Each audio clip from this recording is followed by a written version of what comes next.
것들로 근심과 걱정에 휩싸인 성도들이 있습니까?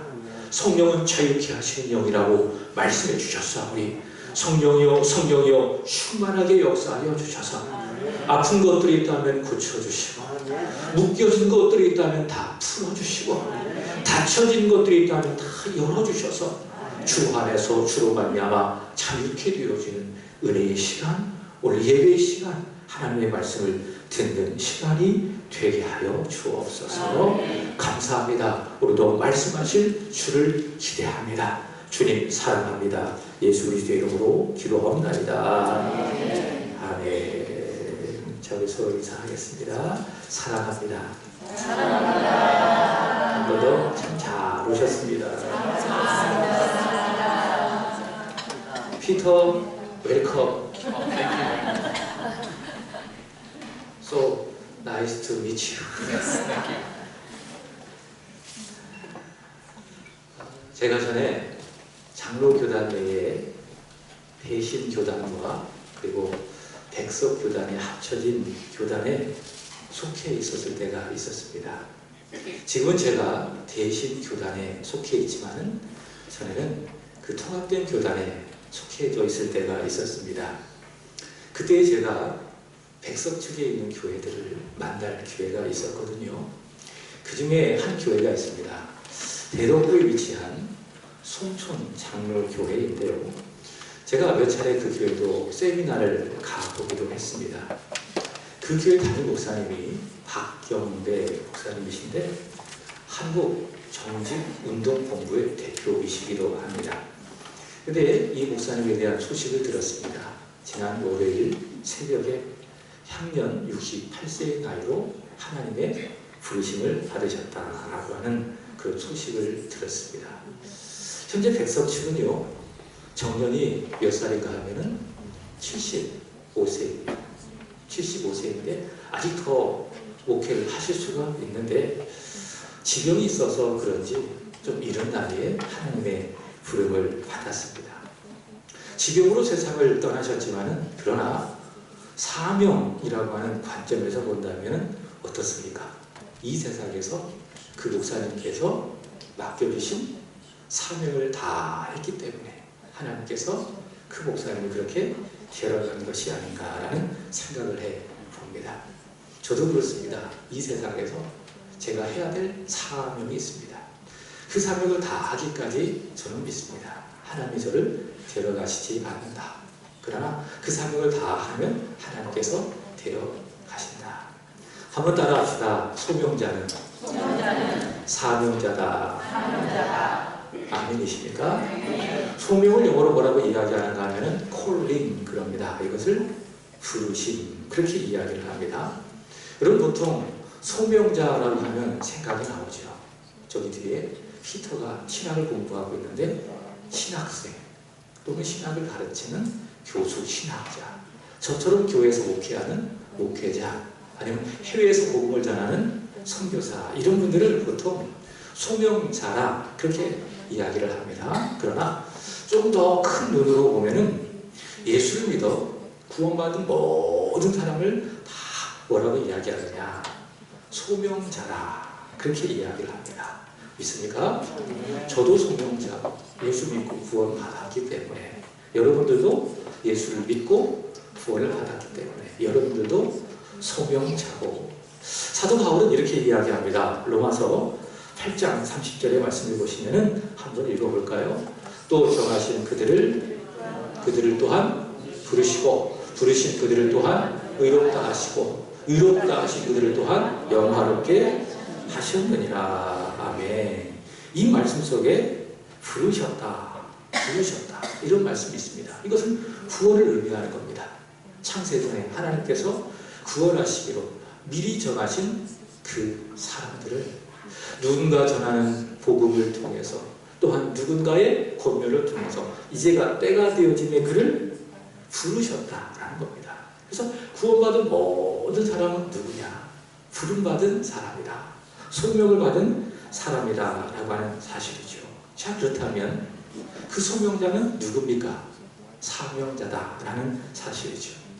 내가 어디에서 무엇을 하든 특별히 직업의 관점에서 본다면 직업의 귀천을 뛰어넘어서 그 사람이 하는 모든 일들은 다 무엇입니까? 사명입니다. 아멘이십니까? 믿으면 아멘 하시길 바랍니다. 주부로서 열심히 집안을 돌보고 있습니다. 그것은 무엇입니까? 부름받은 자로서 감당하는 사명입니다. 직장에서 직장인으로서 열심히 일합니다. 그것은 나를 위한 일이 아니에요. 소명자로서 주께서 내게 맡겨주신 사명인 겁니다. 내게 허락하신 일터, 영업장에서 열심히 일합니다. 물건을 팝니다. 음식을 팔기도 합니다. 영업합니다. 그것이 무엇입니까? 소명자로 감당하는 사명이다. 여기 우리 다음 세대들이 있잖아요. 공부하는 학생들이 있잖아요. 학교에서 내가 공부합니다. 잊지 마십시오. 하나님이 나를 진장중학교로 부르신 거예요. 서울역으로 부르신 거예요. 구공 고등학교로 그리고 동방고인데요. 동방고로 보내신 거예요. 헷갈렸어요. 죄송해요. 우리 이수영 권사님 딸이 구공 고등학교 다니거든요. 거기로 하나님 나를 어떻게 하셔요? 가라 부르셨어요. 그러니 거기서 내가 하는 공부는 무엇입니까? 사명입니다. 근데 우리 예찬이 또 예찬이 예성이 찬용이가 교회 와서 게임하는데 그건 사명이 아니야. 알았지? 이것도 사명이다 라고 하면은 거기만 몰두합니다. 우리 김영 권사님의 기도처럼 게임만 봅니다. 주님을 바라봐야 돼요. 따라합시다. 게임은 사명이 아니다. 알았죠?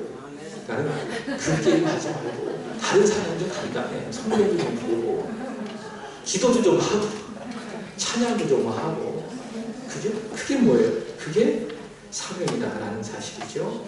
여러분 구원 받으셨습니까? 그렇다면 여러분 소명자입니다. 그리고 여러분이 지금까지 했던 모든 일들은 다 무엇입니까? 사명이다. 사명을 감당하신 것. 그리고 사명을 앞으로도 감당하실 거예요. 언제까지? 주께서 부르시는 그 날까지. 서로 인사합시다. 우리는 소명자입니다. 한 번 더 우리는 사명자입니다. 예수님께서는요 그 사명을 뭐라고 이야기했느냐 따라합시다. 사명은 십자가다. 사명이 뭐라고요? 십자가다. 그래서 예수를 믿는 모든 사람은 예수님께서 말씀하셨어요. 자기가 져야 될 자기의 십자가가 있다. 십자가는 두 가지입니다. 첫 번째는 예수님의 십자가입니다. 예수님의 십자가는 누가 지신 거예요? 예수님만 지신 거예요. 내가 그 십자가를 질 수가 없어요. 왜 그렇습니까? 죄인을 구원하기 위한 십자가이기 때문에 그 십자가는 우리가 질 수가 없어요. 근데 그 십자가 지신 예수를 믿은 우리가 져야 될 십자가가 있습니다. 그 십자가는 무엇인가 하면 자기 십자가입니다. 그래서 예수를 믿은 사람은 다 각자에게 주어진 무엇이 있다고요? 십자가가 있다라는 사실이죠. 저희 둘째 아이에게 너 십자가 있어 라고 했더니 그거 없는데. 찬영이도 십자가가 있어요. 저 아이도 십자가가 있어요. 우리 예성도 십자가가 있어요. 내가 못 느낄 뿐이지. 내가 예수를 믿고 구원받았다면 반드시 내가 져야 할 십자가가 있다. 이것은 제 이야기가 아닙니다. 예수님의 말씀입니다. 마태복음 10장 38절에 보시면 이렇게 말씀하셨습니다. 시작. 또 자기 십자가를 지고 나를 따르지 않는 자도 내게 합당하지 아니하니라. 아멘. 무엇이 있다고요? 내 십자가. 그 예수 믿는 사람은 그 십자가를 지고 예수님을 따라야 됩니다. 그 사람 예수님께 합당한 사람이라고 하는 사실이죠. 마태복음 16장 24절 예수님께서 말씀하셨습니다. 아무든지 나를 따라오려거든 자기를 부인하고 그 다음에 자기 십자가를 지고 나를 따를 것이니라. 예수님의 제자, 예수를 믿고 구원받은 모든 제자들은 다 자기 십자가를 져야 하고 그 십자가를 지고 우리 주님을 따라가야 한다. 사랑하는 여러분, 앞서 찬양한 것처럼 주 인도 따라 살아갈 동안 자기 십자가 지고 사랑과 충성을 다 바쳐 그 십자가를 잘 감당하는 여러분 되시기를 축복합니다. 여러분, 그리고요 그 십자가 그 사명을 마지막까지 사랑과 충성을 다하여 다 감당하잖아요. 그러면은 어떻게 하시는지 아십니까? 예수님께서 내야 참 수고 많았다. 이제 나한테로 오지 않겠니? 라고 하면서 예수님께서 와라. 뭐 하시느냐? 지시하십니다. 와라. 뭐 하신다고요? 지시하신다. 그럼 여러분이 그 지시를 받고 주님 곁으로 가시면 되는 거예요. 베드로를 보시기 바랍니다. 베드로는 예수님의 부름을 받았습니다. 그리고 예수님의 사명을 받았습니다. 갈릴리 바다에서 어부로 살던 예수님께서 베드로를 부르셨습니다. 그리고 그에게 사명을 주셨습니다. 베드로야, 이제 내가 사람을 낚는 어부가 될 거야. 지금 네가 물고기를 낚는 어부로 지금까지 살아왔지만 그러나 이제부터는 네가 복음을 전해서 사람을 낚는 어부가 되게 될 것이다. 그 사명을 주셨어요. 그리고 부활하신 예수님 이후에 요한복음 21장에서 베드로를 부르신 것이죠. 달리 부르셨습니다. 요한 아들 시몬아, 네가 나를 사랑하느냐. 그때는 베드로가 이야기합니다. 주님 그렇습니다. 제가 주를 사랑하는지를 주께서 아십니다. 그러자 주님께서 베드로에게 사명을 주십니다. 그래, 그렇다면 내 양을 먹여라. 내 양을 쳐라. 베드로에게 그 사명을 주시는 것이죠. 그리고 베드로는 성령의 능력을 받고 오순절에 그 사명을 잘 감당하는 겁니다. 끝까지 성실하게 충성스럽게 다 감당하는 겁니다. 그랬더니 예수님께서 지시하실 거예요. 베드로야, 이제 됐다. 참 잘했다. 이제 나한테 와라. 뭐 하셨어요? 지시하셨어요. 베드로가 그렇게 이야기합니다. 베드로서 1장 14절 보겠습니다. 시작. 이런 우리 주 예수 그리스도께서 내게 지시하신 것 같이 나도 나의 장막을 벗어날 것이 임박한 줄을 알미라. 베드로가 자기의 죽음을 임박한다는 것을 알고 있습니다. 장막을 벗어난다. 이게 무엇입니까? 죽음을 의미하는 겁니다. 장막은 무엇인가 하면은 내 육신인 거예요. 내 육체인 거예요. 그래서 어떤 사람은 장막이 좋습니다. 저 같은 경우는 여기저기 장막에 문제가 있습니다. 아무개 권사님처럼 앉았다 일어나면 소리가 나기도 하고 다 각각 장막이 있는데 어떤 사람은 장막이 좋고 어떤 사람은 장막이 나쁘고 그러나 하나님께서 때가 됐잖아요. 하나님의 아들이신 예수께서 때가 됐잖아요. 사명을 다 감당하잖아요. 그럼 말씀하시는 거예요.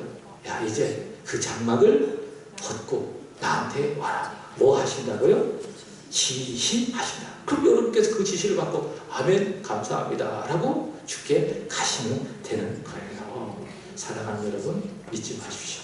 우리는 소명자입니다. 그리고 우리는 사명자입니다. 그리고 그 사명을 이 세상에서 다 감당하면 베드로가 고백한 것처럼 예수께서 지시하시고 우리는 이 육신의 장막을 벗어나 우리 영혼이 주께 계신 낙원으로 들려 올라가게 될 줄로 믿습니다. 여러분 이것을 반대로 생각해보면 이렇습니다. 따라할까요? 사명자는 죽지 않는다. 믿습니까? 사명받은 사람은 절대로 죽지 않습니다. 나이가 적은 사람도 죽지 않습니다. 나이가 많은 사람도 죽지 않습니다. 그럼 생각해 보십시오. 내가 왜 살아있을까? 죽지 못해서 내가 산 것이 아닐까? 절대로 아니에요. 여러분 왜 살고 있습니까? 왜 살아내고 있습니까? 하나님이 이 세상에서 여러분에게 해야 될 사명이 있기 때문에 하나님 여러분의 생명을 이 땅에 주시는 거예요. 여러분을 살려주시는 거예요. 그래서 여러분 그 사명이 있기 때문에 여러분은 절대로 죽지 않는 것입니다. 기억하십시오. 사명자는 절대로 죽지 않는다. 병들어도 안 죽어요. 사고가 나도 안 죽어요. 제가 지난주 월요일에 제가 전에 교회에서 가르쳤던 청년을 한 명 만났어요. 이 청년이 건양대 의대 나온 청년인데 이제 경주의료원에서 전문의 과정을 하고 있는데 의료 파업을 해가지고 3개월 동안 놀고 먹고 있대요. 그래가지고 어떠냐 알았더니 죽을 맛입니다. 그런 얘기를 하더라고요. 근데 그 친구 이야기를 들어봤더니 무섭다는 거예요. 왜 그랬냐 했더니 한 1년 전에 큰 사고가 났대요. 차를 몰고 가다가 고속도로에서 360도 회전됐다. 근데 하나도 안 다쳤대요. 근데 그 이후로 두렵다는 거예요. 무섭다는 거예요. 내가 이제 잠을 자더라도 내일 아침에 내가 깨어날 수 있을까라고 하는 두려움이 내 마음속에 깊이 있다는 거예요. 그래서 제가 그랬어요. 너 예수 믿지? 믿는다면 하나님 너 절대로 데려가지 않으셔. 쓸데없는 걱정이야. 편안하게 자라. 그리고 교회 가서 예배 잘 드려라. 제가 그런 이야기를 했습니다. 여러분 그렇습니다. 내일 죽을까 걱정하지 마십시오. 뭡니까? 쓸데없는 걱정. 하나님이 여러분에게 맡겨준 사명이 있어요. 그 사명이 있기 때문에 하나님 절대로 여러분을 안 데려가십니다. 믿습니까? 걱정하지 말고 두려워하지 말고 오늘 여러분에게 주어진 사명이 무엇이든지 그것이 작은 일이든 큰 일이든 잘 감당하시기를 주의 이름으로 축복합니다. 그럼 하나님께서 때가 되면 지시하시는 거예요. 와라. 그럼 그때 아멘 하고 가시면 되는 거예요. 오늘 함께 읽은 말씀은 이 땅에서 사명을 다 마쳤습니다. 누굽니까? 엘리야. 그래서 열왕기상의 말씀을 통해서 그리고 열왕기 하의 말씀을 통해서 엘리야를 만났는데 개인적으로 참 좋았어요. 그래서 천국에 가면 빨리 만나고 싶어. 누구를? 엘리야. 죽음을 보지 않고 천국에 들려 올라간 엘리야를 빨리 만나고 싶어요. 엘리야를 전하면서 은혜 많이 받았고 성도들도 은혜 많이 받았을 거예요. 이 엘리야가 사명을 다 했습니다. 이 사명을 다 마친 엘리야가 하늘로 올라가는 말씀. 엘리야는 언제 사역했느냐? 언제 사역했느냐? 이스라엘 역사 속에서 가장 못된 왕이 있죠. 영어로 말한다면 빌런. 피터 빌런. Do you understand 빌런? 아합 is 빌런. 이스라엘 역사 속에서 가장 못되고 악한 영적 빌런이 누구인가 하면 아합입니다. 이 아합이 몇 년을 통치했는가 하면 22년을 통치했습니다. 그리고 아합이 죽은 다음에 누가 통치했는가? 아합의 아들 아하시야가 2년을 통치했습니다. 그래서 엘리야는 최소 24년 동안 복음을 전한 선지자입니다.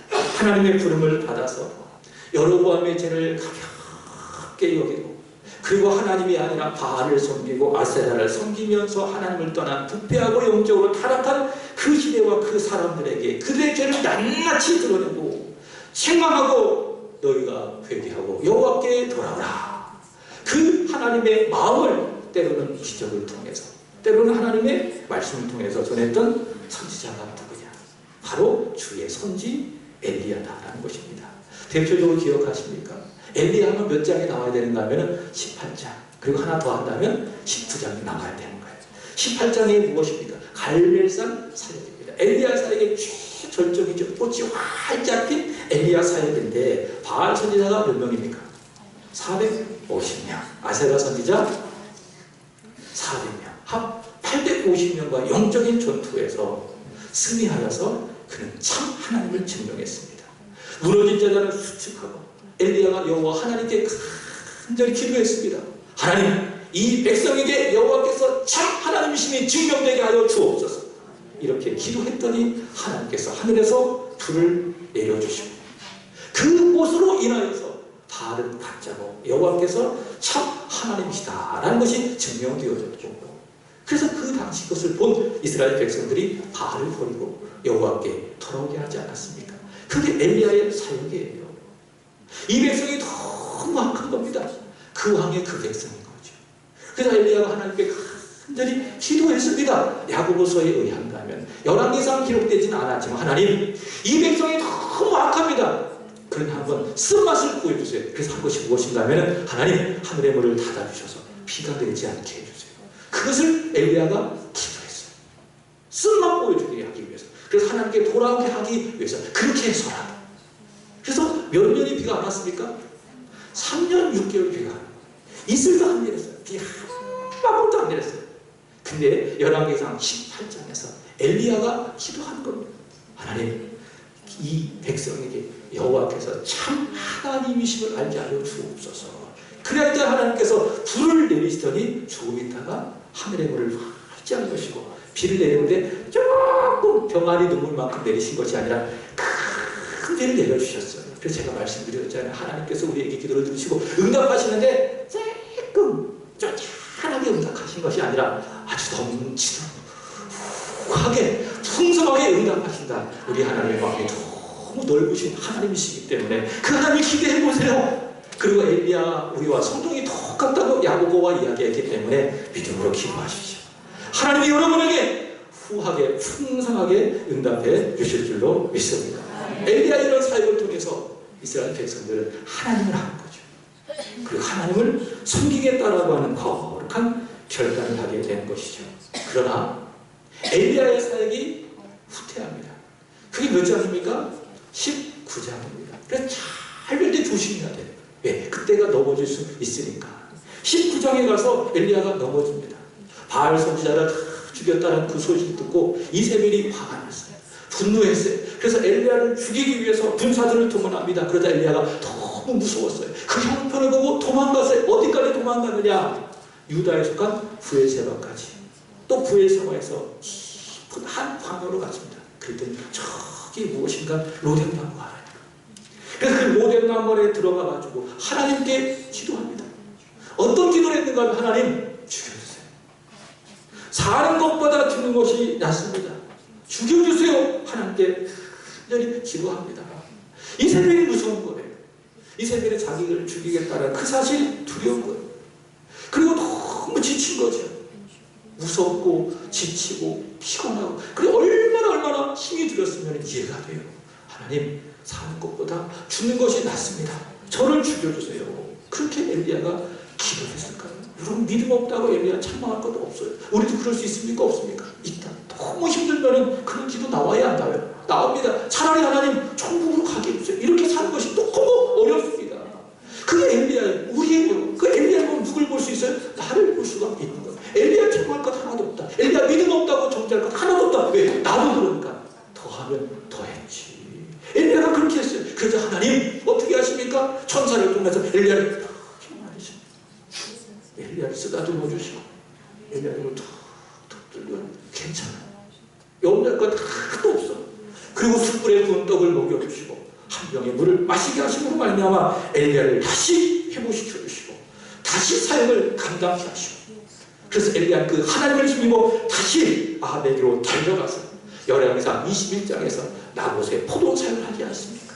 나봇을 죽인 아합에게 네가 어찌하여 나봇을 죽이고 나봇의 포도를 빼앗았느냐? 아합의 죽음을 담대하게 선포하고, 그 아합이 죽은 다음에 열왕기하 1장에 가면 누구를 만납니까?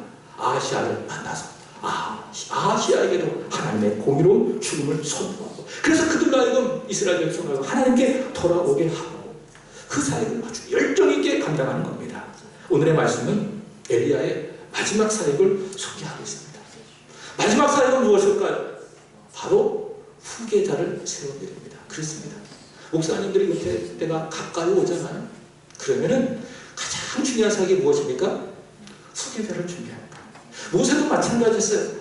노년에 가장 중요했던 사역이 무엇인가 하면 후계자를 준비하는 사역이었어요. 오늘 엘리야도 마찬가지입니다. 후계자를 세웁니다. 그가 누굽니까? 이름도 비슷해요. 엘리야의 아들은 아닙니다. 누굽니까? 엘리사. 이 후계자 엘리사를 준비하는데 읽지는 않았지만 12절의 말씀을 보시면 잘 보세요. 성경. 엘리사는 엘리야를 향하여 누구라고 부릅니까? 잘 보세요. 저를 보지 말고 성경을 보세요. 12절. 아버지요, 아버지요. 그렇지 않아요? 그러니까 엘리사는 엘리야를 향하여 아버지 그럽니다. 이제 그만큼 엘리사는 엘리야로부터 후계 수업을 잘 받은 거예요. 그러니까 다시 말해 엘리야는 엘리사에게 후계 수업을 잘 하는 거예요. 그러니 신뢰가 형성이 되고 엘리사가 엘리야를 향하여 뭐라고 부릅니까? 아버지 그러는 거예요. 성경을 보면요, 자기를 믿음 안에서 아들로 삼은 사람이 있습니다. 디모데가 나오고 디도가 나오고, 이 디도는 누구의 아들일까요? 바울의 아들. 바울이 결혼해서 낳은 아들이 아니라 복음 안에서 낳은 아들이에요. 그게 디모데, 그게 디도예요. 그럼 베드로의 아들은 누굴까요? 마가복음을 기록한 마가가 베드로의 믿음 안에서 낳은 아들입니다. 그만큼 두 사람 간에 신뢰가 있었던 것이죠. 엘리사도 마찬가지입니다. 엘리야의 관계 속에서 엘리야로부터 후계 수업을 잘 받았기 때문에 뭐라고 불러요? 아버지 그런 것 아니겠습니까? 그만큼 엘리야는 후계를 잘 준비한 거예요. 또 9절을 보시기 바랍니다. 같이 읽어보겠습니다. 시작. 9절 시작. 건너매 엘리야가 엘리사에게 이르되 나를 내게서 데려감을 당하게 하기 전에 내가 내게 어떻게 할지를 구하라. 엘리사에게 이르되 당신의 성령이 하시는 역사가 갑절이나 내게 있게 하소서 하는지라. 아멘. 엘리야는 엘리사에게 줍니다. 무엇을 줍니까? 가장 그 영적인 능력을 주는 거예요. 성령의 역사. 여러분, 그래서 우리 다음 세대들에게 우리가 물려줄 것은 돈이 아닙니다. 돈 주면 자기들끼리 싸워. 좋은 거 하나도 없어요. 그렇죠? 자기들끼리 더 갖겠다고 싸우는 게 재산이에요. 저는 여러분에게 권합니다. 여러분이 다 쓰십시오. 다 주위에서 쓰고, 자녀들은 어느 정도 갖고 있다면 그걸로 살게 하고, 여러분이 가진 재산은 여러분의 주를 위해서 누군가를 유익하게 하기 위해서 마음껏 쓰고 그렇게 천국에 가십시오. 이건 쉽게 안 해나가고 여러분, 자녀들에게, 우리 다음 세대들에게 물려줄 것이 무엇입니까? 영적인 것을 물려줘야 돼요. 하나님을 잘 섬기는 믿음을 물려줘야 돼요. 하나님을 얼마나 정직하게 잘 섬기는지 자녀들은 부모를 보고 배우는 거예요. 신앙을 물려줘야 돼요. 믿음을 물려줘야 돼요. 교회를 물려줘야 돼요. 있습니까?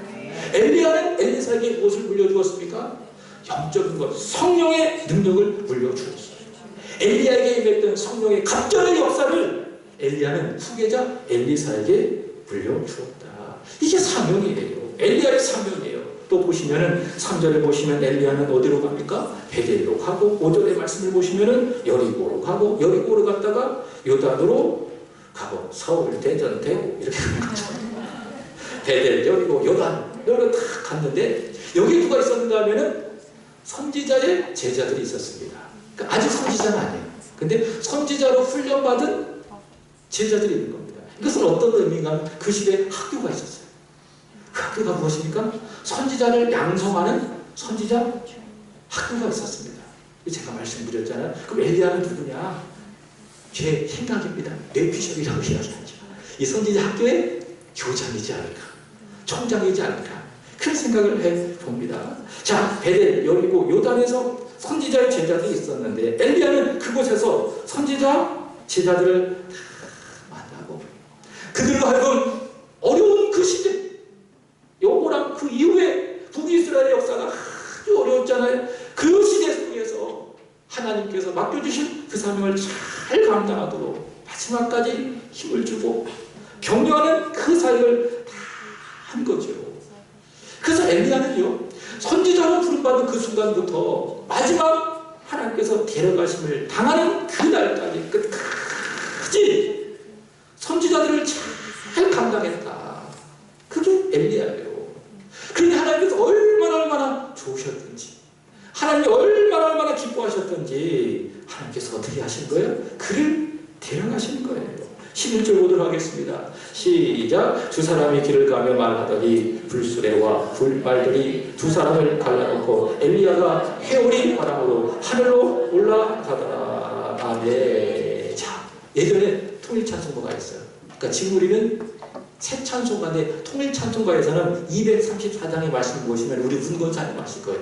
주의 선지 엘리야 병거 타고 하늘에 올라가던 일을 기억합니다. 그렇게 하잖아요. 근데 보세요. 그 찬송가 가사가 맞은 거예요? 틀린 거예요? 틀린 거예요. 자, 엘리야가 병거 타고 올라간 것이 아닙니다. 무엇 타고 올라갔어요? 회오리 바람. 1절에도 보시죠. 1절. 여호와께서 회오리 바람으로 엘리야를 하늘로 올리고자 하실 때에 무엇 타고 가셨어요? 회오리 바람. 그래서 199장에 주의 선지 엘리야 바람 타고 하늘 이렇게 바꾼 거예요. 엘리야는 무엇 타고 올라갔습니까? 병거 타고 올라간 것이 아니라 회오리 바람 타고 올라갔다. 작은 일을 생각해 보십시오. 회오리 바람이 무엇인가? 회오리 바람이 무엇인가? 이게 원어에는 이제 큰 광풍이라고 이야기하는데 단순한 광풍일까? 그렇지 않습니다. 엘리야의 사역에 가장 중요한 것이 무엇인가 하면 불입니다. 불. 열왕기상 18장에서 엘리야가 하나님께 기도했을 때에 하늘에서 불이 내려왔죠. 그리고 열왕기하 1장에서 아하시아가 보낸 군사들을 하나님께서 살으실 때에 어떻게 했습니까? 불이 내려왔잖아요. 불이에요, 불. 그럼 불은 뭐냐? 불은 하나님의 임재를 상징하는 거예요. 불 가운데 하나님께서 임재하시는 것이죠. 자, 그렇다면 여기가 무엇이 나옵니까? 바람이다. 바람. 그럼 바람은 무엇입니까? 단순한 바람이 아니에요. 단순한 바람이 아니라 무엇입니까? 하나님의 임재. 하나님의 임재. 자, 그렇다면 이런 겁니다. 마지막까지, 처음부터 마지막까지 혼신의 힘을 다해서 하나님 앞에 주신 십자가 그 사명을 다 감당한 그 엘리야를 보시고 하나님께서 너무 좋으신 거예요. 그래가지고 전용기를 보낸 것이 아니라 전용 비행기를 보내신 것이 아니라 하나님이 직접 마중 나오셔서 엘리야를 데려가신 거예요. 자, 특별히 11절 다시 보시면은 이런 말씀이 있습니다. 회오리 바람 의로라고 하는 말씀이 있습니다. 회오리 바람 의로라고 하는 것은 어떤 의미인가 하면 안입니다. 안. 그래서 오늘 성경에 히브리어로 안이라는 단어를 쓰고 있는데 이게 무슨 말인가 하면 회오리 바람 안으로 엘리야가 데려감을 하겠다. 그런 의미죠. 이것은 하나님과 연관해서 생각해 보시기 바랍니다. 하나님이 직접 모셔서 엘리야를 자기의 품에 안으신 거예요. 자기 품에 콕 안으시면서 엘리야야 참 수고 많았다. 애 많이 썼다. 얼마나 힘들었니. 자신의 품으로 콕 안으시고 하늘로 데려가신 거예요. 믿습니까? 이 엘리야를 보면서 저는 어느 장면이 생각난가 하면은 열왕기상 19장이 생각이 났어요. 그때 엘리야가 어떻게 했습니까? 하나님 죽여 주옵소서. 죽여 주시옵소서. 그 기도를 했잖아요. 하나님 죽는 것이 사는 것보다 낫습니다. 근데 하나님께서 죽이셔서 안 죽이셨어요? 안 죽이셨어요. 따라합시다. 거절하신 것 감사합시다. 거절하신 거 감사하십시오. 더 좋은 거 주시려고 그러는 거예요. 안 주셨다고 실망하고 참 하나님이 놓으라고 하시잖아요. 그럼 기대하세요. 얼마나 더 좋은 것을 주시려나. 엘리야는 죽기를 원했어요. 근데 하나님께서 안 돼요. 조금 더 살아 하셨어요. 그래서 살려주셨어요. 그리고 엘리야는 살았어요. 사명을 다 마쳤어요. 살면서. 그리고 회오리 바람 하나님의 품 안에서 하늘로 올라갔어요. 엘리야가 무슨 생각했을까요? 하늘로 올라가면서 너무 행복한 순간이 아니겠어요? 무슨 생각할까요? 전 이런 생각이 들더라고요. 따라합시다. 안 죽길 잘했다. 야, 근데 안 죽길 잘했다. 야, 그때 죽었더라면 이런 행복을 내가 경험할 수 있었을까? 야, 살아길 잘했다. 제 생각이에요. 그렇지 않았을까요? 그때 죽었더라면, 하나님이 그때 응답했더라면 이런 영광을 엘리야가 누릴 수 있었을까요?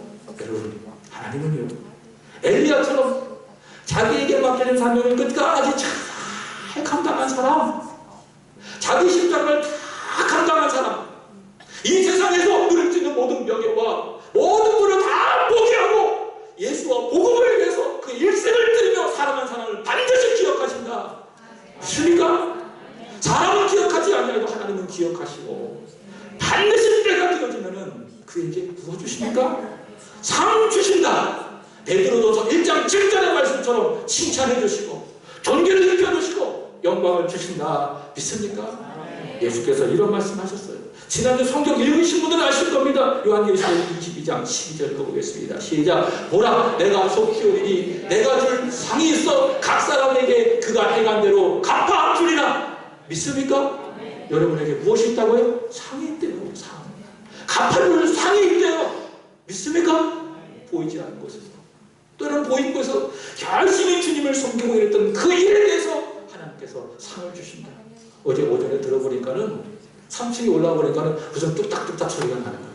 그래서 무슨 일인가 싶었더니 우리 성경 성도님이 그 마른 몸으로 메리아스만 탁 입고 여기 대동실 안쪽으로 들어가셔가지고 전기 막 하시는 거예요. 왜 그러나 했더니 제정신에 전기가 안 들어와서 에어컨이 안 들어오니까 이걸 고치신 거예요. 제가 시키지 않았어요. 늘 하시는 말이 이겁니다. 은혜 받으면 다 해요.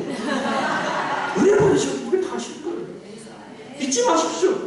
아무도 안 알아줘요. 자신의 소유를 가지고 숨긴 거예요. 그럼 주님 알아주십니다. 그리고 이 말씀처럼 반드시 무엇 주십니까? 상 주실 것입니다. 믿습니까? 믿지 마시고. 상 있습니다. 오늘 여러분에게 주신 사명, 십자가 성실하게 잘 감당하기를 축복합니다. 서론의 말씀을 드린 아버지 집사님 피곤하실 겁니다. 서론의 말씀을 드린 은혜 받으셔서 이렇게 박경배 목사님이 마지막 고별 설교 1개월 전에 하셨습니다. 그 목사는 그런 얘기를 하시더라고요. 여러분, 예수 믿고 구원받았는데 막 살지 마세요. 그 말씀이 가슴에 울려서 여러분, 막 살지 맙시다. 막 사는 게 뭐예요? 여러분, 성격대로 사는 거예요. 여러분, 생각대로 사는 거예요. 아무리 잘 살아도 예수 없이 사는 거잖아요. 그게 뭐예요? 그 막 사는 거예요. 그래서 예수 밖에 있는 사람들은 어떤 사람들입니까? 막 사는 사람, 인생 자기 원하는 막 사는 사람들. 그럼 우리는 막 살아먹기 틀렸어. 처음부터 우리는 글렀어. 막 살기. 어떻게 사셔야 돼요? 예수 뜻대로 사셔야 돼요. 예수께서 저 여러분에게 맡겨주신 사명 가지고 살아야 되는 거예요. 그 사명 잘 감당하십시오. 찬송가 461절의 말씀처럼 주 인도 따라 살아갈 동안 그 사명을 잘 감당하십시오. 사랑으로 감당하시고 충성으로 다 감당하여서 저와 여러분들이 여기 계신 모든 분들이 우리 주님 앞에 섰을 때에 참 잘했다 상을 받는, 주께서 갚아주시는 상을 받는 영광을 누리게 되기를 우리 주 예수 그리스도의 이름으로 축복합니다. 기도하겠습니다. 하나님 아버지, 우리에게 사명 주셔서 감사합니다. 십자가 주셔서 감사합니다. 잘 감당하게 하시옵소서. 때로는 힘들지만, 때로는 내려놓고 싶지만, 때로는 어렵지만은 우리 주님 바라보고 엘리야의 하나님을 바라보고 마지막까지 충성스럽게 성실하게 잘 감당하여 훗날 주님 앞에 서서 상 받는 저희를 되게 하여 주옵소서. 이후에 행할 성찰을 통해서도 은혜 받고 더 강한 사명자로 세워지게 해 주옵소서. 예수님의 이름으로 기도합니다. 아멘.